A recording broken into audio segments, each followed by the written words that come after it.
Olá pessoal, aqui é a Dei Andriotti e hoje eu trouxe o tarô renascentista de Giovanni Vacchetta, que eu tenho estudado bastante, e eu trouxe esse tarô para a gente dar uma olhada. Eu tenho visto muitos colecionadores apresentando esse tarô do Vacchetta, ou essa versão, ou a versão do Lois Carabeu, ou a versão do Will Meneghelli, que são as três versões que estão no mercado hoje em dia desse tarô. Esse tarô foi desenhado pelo Giovanni Vacchetta, que era um pintor e escultor italiano, no ano de 1893. E curiosamente, apesar dele ser um pintor, esse tarô foi lançado em branco e preto. Na verdade, eu não tenho nem certeza se ele chegou a ser lançado. O fato é que esse tarô voltou agora, em 2014, essa edição aqui é a primeira edição lançada no Brasil, ela é de 2014. E ele voltou em três versões, como eu já disse, agora no século XXI, cada uma delas com uma cor diferente, né, colorido por um artista diferente. Essa versão que eu tenho é a versão lançada pela editora Isis aqui no Brasil. Ela vem acompanhada de um livro e o tarô é colorido por um artista mexicano chamado Guillermo de Elizarrarás. Essa versão ela é idêntica, tá? À versão espanhola. Ela é exatamente a mesma que foi lançada pela editora Sírio na Espanha. A única diferença é como a caixa se abre, que aqui no Brasil ela se abre assim, né? E na Espanha é uma caixinha que abre como um livro. Dentro da caixa nós temos o tarô, né? Embalado nessa caixinha aqui. E um livro.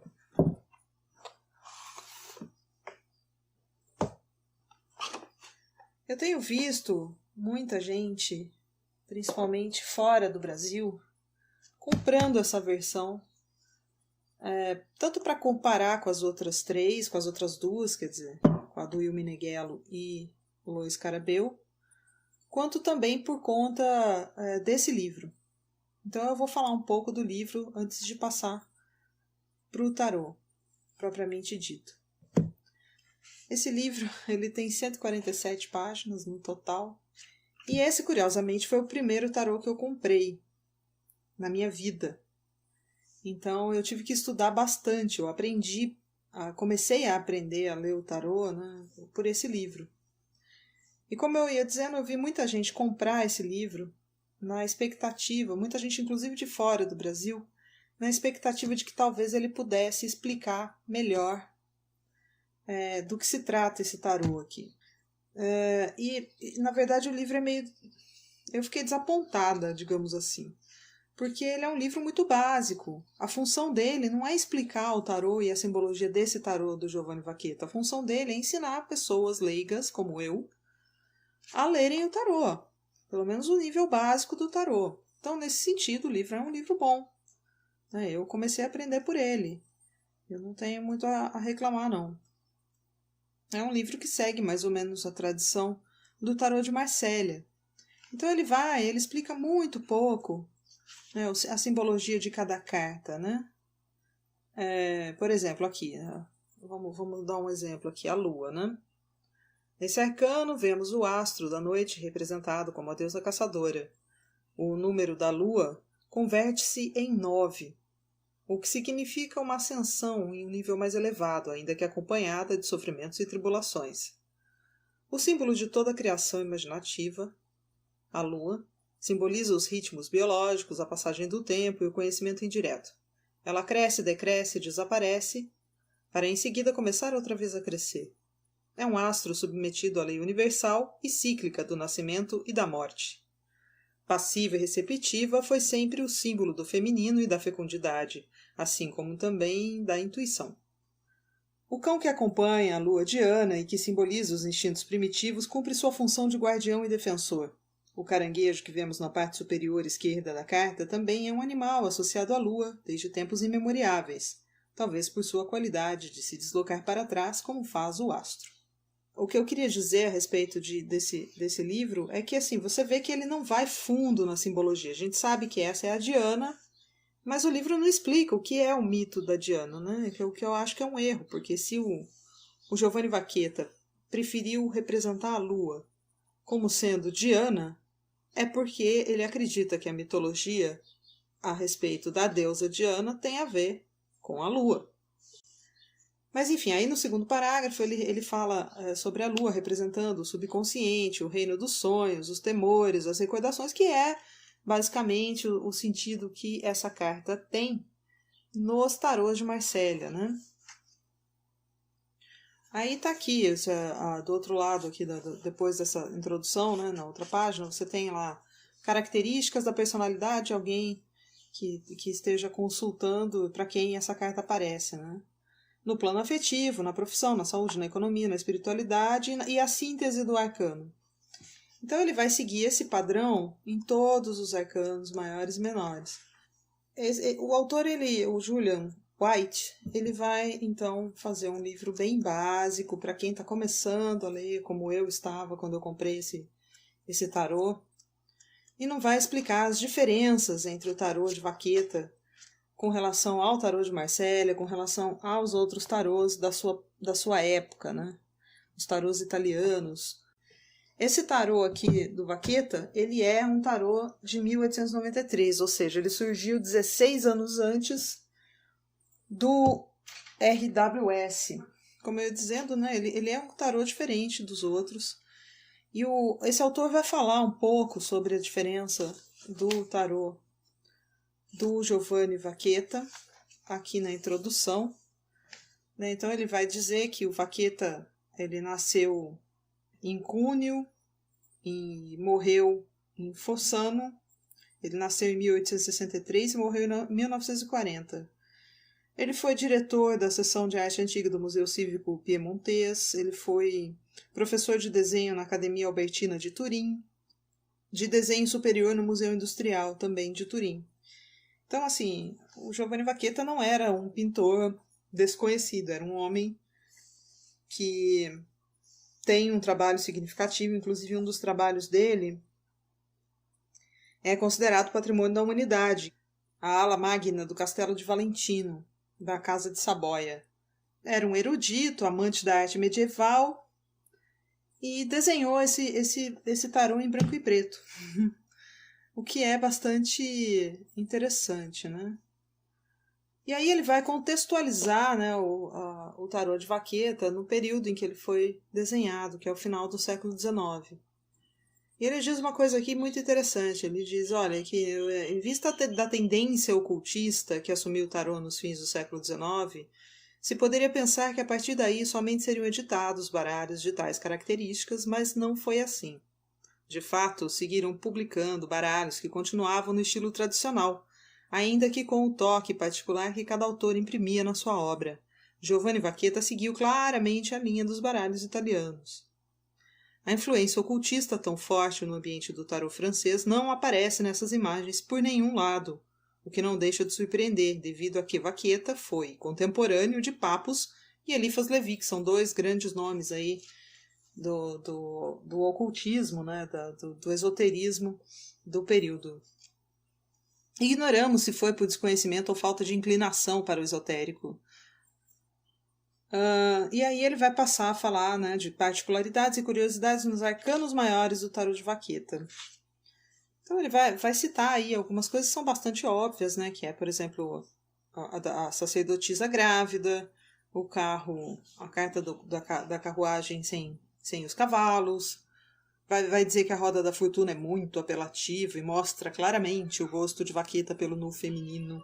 Né? Então ele vai fazer uma breve introdução do que diferencia o tarô de Vaqueta dos outros tarôs.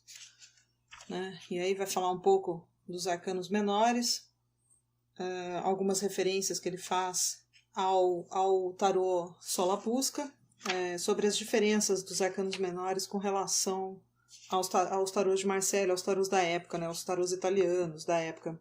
Aí está dizendo que nos últimos anos foram realizadas algumas impressões, né, em branco e preto ou em sépia.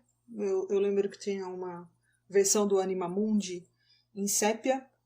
E as versões que eu já citei, né, do Will Meneghello e do Lois Carabel. Aí ele está dizendo que, seja qual for o tarô utilizado, é sempre necessário ser muito cuidadoso na maneira de abordagem, porque de acordo com a forma como o tratamos, assim ele nos tratará. Basicamente ele está dizendo o que qualquer pessoa que lê tarô sabe, né? Que você pode pegar um tarô que é diferentão, como esse aqui do Vaqueta, e lê-lo como se fosse um tarô de Marsella, né? Porque ele vai se adaptar a você. E ele vai responder a você da forma como você compreende. Por isso que os tarólogos dizem que não existe jeito certo ou jeito errado de ler o tarô. O tarô ele se adapta ao seu leitor. Mas, apesar do tarô se adaptar ao leitor, esse tarô ele foi desenhado de uma forma muito particular, muito dele, muito específica dele. E é interessante a gente fazer esse estudo e compartilhar e crescer, né, até chegarmos a uma conclusão do que o Giovanni Vaqueta quis dizer com esse tarô, o que ele quis fazer, né, qual era a intenção dele quando ele desenhou esse tarô, porque realmente é um tarô diferente.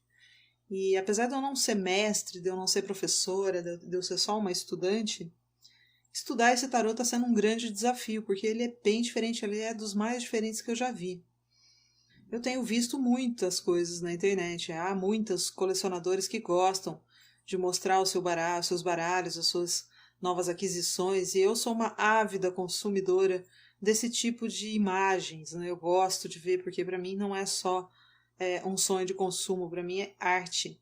E eu nasci numa época em que a internet não existia, eu me tornei adulta antes da internet aparecer. Estudar tarô no Brasil era uma coisa muito difícil, né? Quem não tinha acesso a viagens internacionais para ir visitar museus e grandes livrarias esotéricas, ficava perdido, porque não existe muitas opções no Brasil até hoje, né?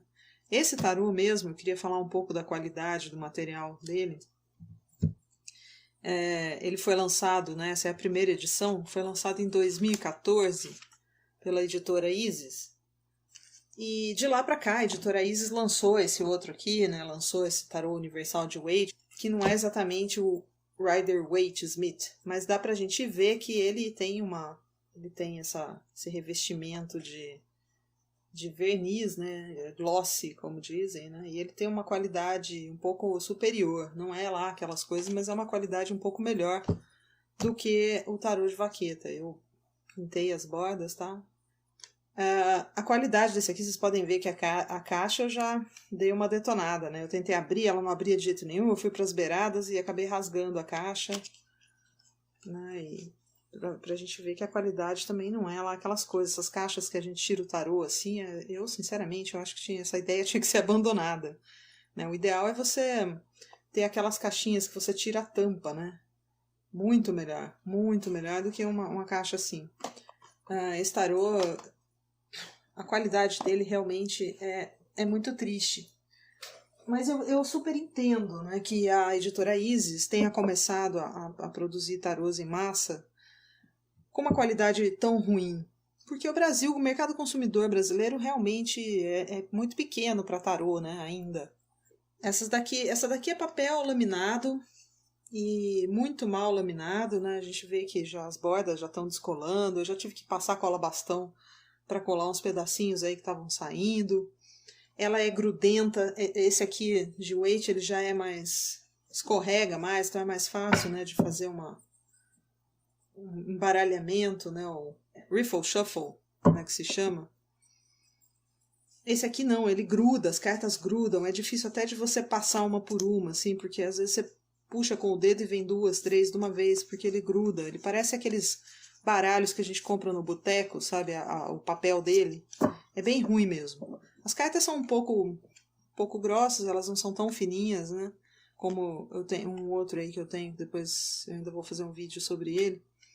Mas assim, são cartas grossas, mas elas não são flexíveis. Se eu amassar, elas ficam amassadas, elas não voltam, né? Então não é um baralho aí para ser manuseado com muita frequência, porque você vai acabar estragando. O que é uma pena, porque essas cartas são absolutamente lindas, né? Elas são muito... Esse baralho é muito diferente, como eu disse, dos que eu estou acostumada a ver por aí.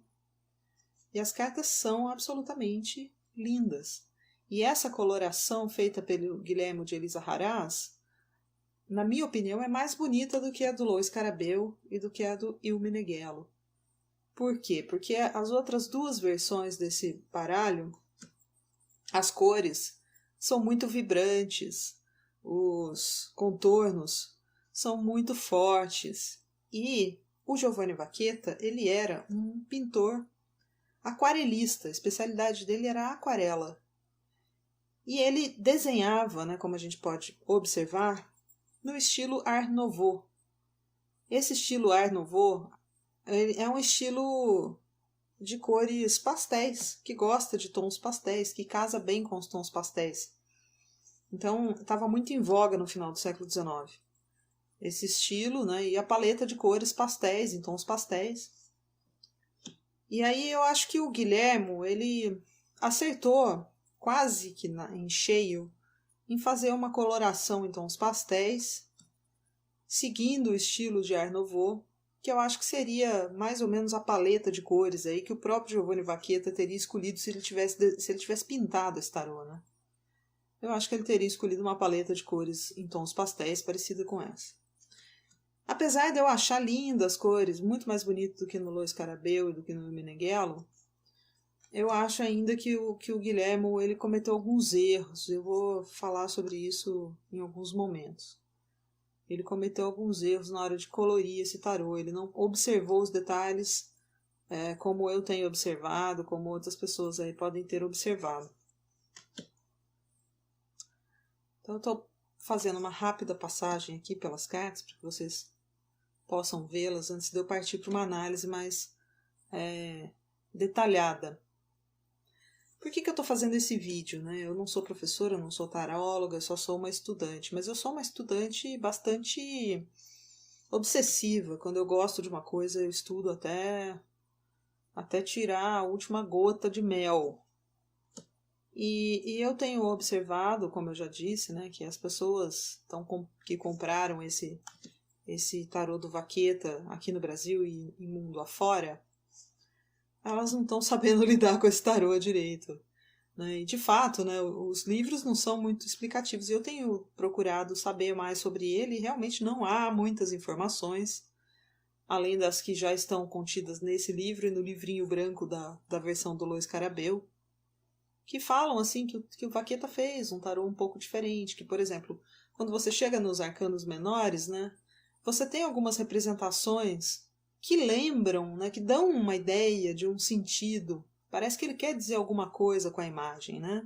Não é como um tarô de Marsella, por exemplo, né, que é exclusivamente geométrico, né? Ele não tem, nos arcanos menores, não tem pessoas representadas, não tem imagens, né? Não é cenográfico, ele é meramente geométrico, né? Ele não é cenográfico como o tarô de Waite, por exemplo, como esse, né, que você tem nos arcanos menores, você tem uma representação simbólica do sentido, né, do significado das cartas, né? Você não tem uma representação meramente geométrica, você tem uma representação simbólica do que as cartas significam. E aqui no tarô do Vacchetta, a gente tem essa representação quase que cenográfica, né, do significado das cartas. No entanto, ela não é tão clara quanto no tarô do RWS, né, do Rider-Waite-Smith, que é uma simbologia, né, naquele tarô ali de Waite, é uma simbologia muito mais fácil da gente compreender. Às vezes dá até para quem nunca leu o tarô na vida, aprender a ler só de olhar para ele, né, aprender a simbologia só de olhar para ele. E esse aqui é mais complicado, a gente olha e fala, poxa, mas parece que ele quer dizer alguma coisa com essas imagens. Tem hora que as imagens, elas parecem que querem falar alguma coisa, e logo na carta seguinte, ela lembra um tarô de Marsella, e aí eu já não sei mais se quer dizer alguma coisa ou não. né? Então, por exemplo, você olha e fala, ué, mas o que ele quis dizer com todos esses símbolos? Aí você olha a carta seguinte, poxa, quase que não tem, né? Uma representação cênica do significado. E quando ela existe, você também fica meio boiando, fala, mas poxa, que representação cênica é essa? O que ele está dizendo com isso? E eu já vi gente na internet, lógico, eu não vou citar nomes, né? Mas eu já vi gente na internet dizer, ah, que bonitinho, ele botou umas fitas aí para decorar o baralho, né? E naquele livro ali que eu estava lendo, né? O cara diz que não há representação da simbologia esotérica por nenhum lado. O que eu discordo completamente, eu vou provar para vocês, eu espero provar para vocês que ele está muito enganado e que quem pensa que esse baralho é só apresenta esses desenhos para ser bonitinho, para ser decorativo, também está enganado. Ele tem uma representação cênica, sim, assim como no tarô do RWS. Essa representação cênica ela é legível. Você consegue extrair o significado só de olhar para ele. É lógico que você precisa se debruçar com um pouco mais de cuidado e ir destrinchando, porque ele não é um tarô fácil. Ele não é fácil para qualquer um que está começando a entender, né? Eu precisei estudar um pouquinho mais fundo e ter aí algumas iluminações, aí, alguns insights promovidos até pela coletânea de análises que eu tenho visto, de pessoas que também compraram esse tarô e que também tiveram as mesmas dúvidas que eu tinha, e que qualquer um que venha adquiri-lo sem conhecê-lo, sem saber do que se trata, sem ver nenhum vídeo nem nada, vai ter, sem dúvida, né, de olhar para as cartas, né? E aí uma outra pessoa chamou atenção para um ou outro detalhe, eu fui me debruçar, fui ver e acabou que eu acabei percebendo algumas coisas e resolvi investir num estudo nesse sentido. E eu acho que eu cheguei em algumas conclusões que obviamente não se pretendem de definitivas, né? Há muita coisa ainda para ser extraída dessas representações aqui que eu não consegui ainda definir. E é por isso que eu estou fazendo esse vídeo, porque eu espero, né, que aonde eu falhei, vocês que estão assistindo obtenham sucesso. E é assim que a gente vai construindo o conhecimento das coisas. Apesar de cada um poder ler esse baralho da maneira que quiser, é legal a gente ter alguma base, algum fundamento, né, sobre o baralho em si. Tentar lê-lo pelo que ele é, e não importar o sistema RWS ou o sistema Marselha para um tarô que claramente tentou fugir, né, do sistema de Marselha. O sistema RWS é um sistema posterior, né? Importá-lo também é um pouco anacrônico, muito embora, né, o sistema RWS tenha bebido da mesma fonte que o Vaqueta bebeu, que é toda a história do tarô, né? Que inclusive é dos tarôs de Marselha, que são os mais conhecidos. Na Itália existiam outros tarôs e a gente percebe, olhando para as figuras desse aqui, que ele se baseou não só no de Marselha, mas também se baseou numa outra tradição de tarôs, que é os tarôs tipo Minchiato, e também no Solabusca, que já foi mencionada no livro. Ó, aqui tem uma carta estilo Minchiato que eu estava procurando aqui. O estilo Minchiato, a força, por exemplo. A força ela é em quase todos os baralhos da tradição de Marselha. Ela é representada domando o leão, e apenas isso, né? Vou mostrar aqui para vocês. Em quase todos os baralhos da tradição de Marselha, a força é representada assim. E com o símbolo do infinito no chapéu, né? E nessa carta aqui, ela aparece com um pilar, que é mais ou menos a tradição do Menchiato, dos baralhos do tipo Menchiato, que é um baralho de tarô bastante diferente. Ele tem muito mais cartas do que o tarô normal, ele tem mais arcanos maiores, e é um tarô também que faz referência à mitologia greco-romana, coisa que o de Marselha não faz. E nos tarôs de tradição mais italiana, eles pegam mais da mitologia greco-romana. Então você vai ter, por exemplo, no lugar da imperatriz você vai ter Juno, né? No lugar do imperador você vai ter Saturno, que são deuses gregos, deuses romanos, né? Com os nomes romanos. Aqui a gente vê algo parecido, né? Você vê de vez em quando aparece uma figura mitológica, que nem a Diana representando a lua e o Febo representando o sol, né? Assim como nos tarôs Minquiato e no Solabusca. Se bem que no Solabusca você não tem exatamente essas figuras da mitologia, você tem as figuras que estão ao redor do mito do Alexandre o Grande, né, que envolvem a mitologia do Alexandre o Grande. É um baralho muito mais temático. Né? A gente vai falar mais sobre isso depois. Agora eu queria passar diretamente para a análise das imagens desse tarô.